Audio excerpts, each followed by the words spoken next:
At this time of year, mango madness takes a firm hold across the territory as supermarket shelves are filled with the fruit. But what if climate change meant there weren't enough to go round?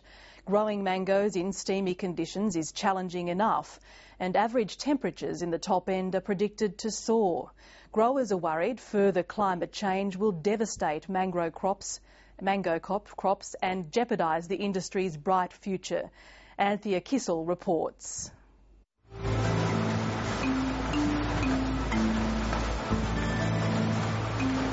Territory mangoes are always seen as definitely being in big demand.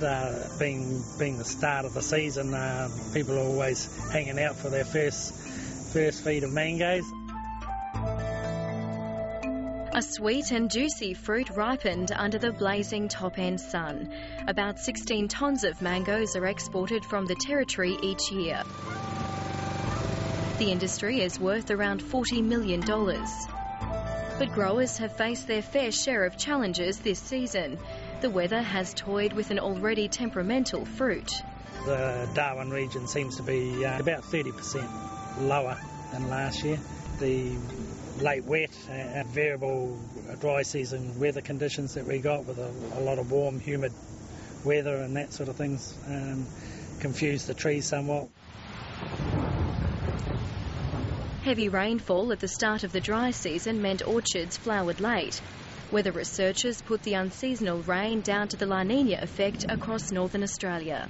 It has a reasonably strong influence on the temperatures in northern Australia. Temperatures are typically warmer than average, particularly overnight. The overnight minimum temperatures are much warmer than average, and that's what we've certainly seen this year.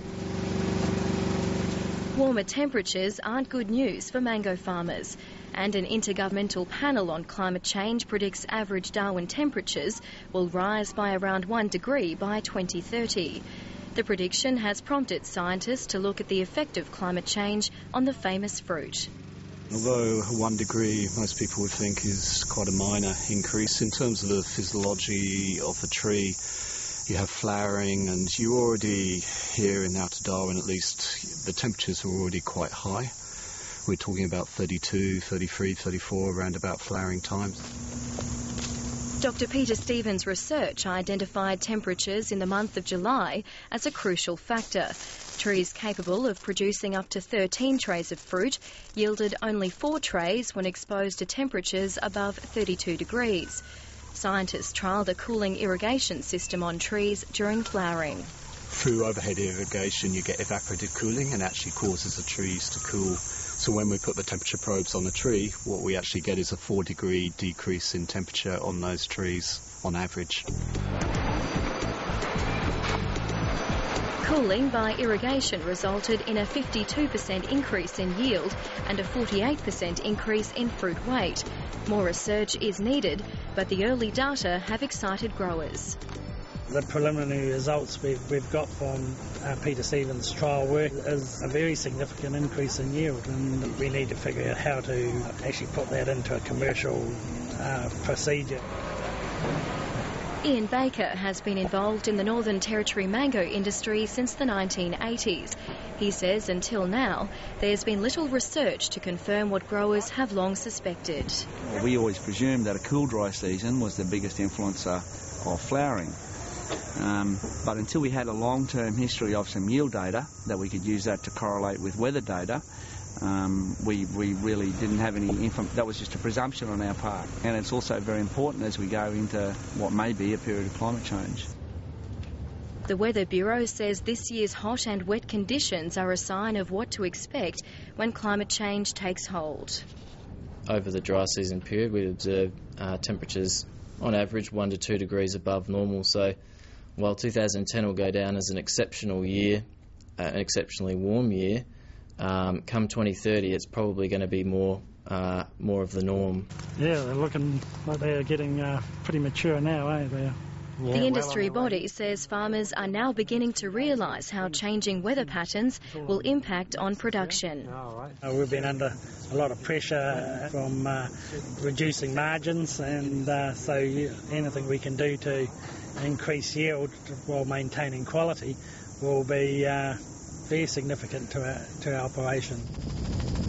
Further research will depend on funding and access to facilities, like a special climate-controlled space for monitoring the effect of temperatures on mango trees.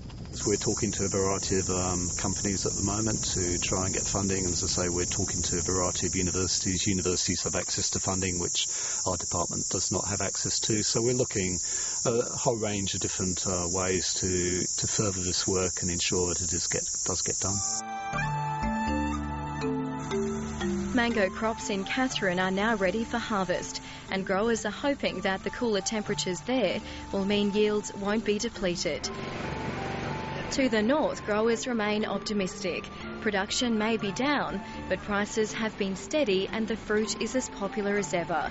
Farmers have been striving for decades to produce the perfect mango, and they're confident the challenges of nature can be overcome. You couldn't be a farmer if you're a pessimist, so you have to be an optimist. There's always more to learn and always more things to try and always more things to find out. Anthea Kissel reporting.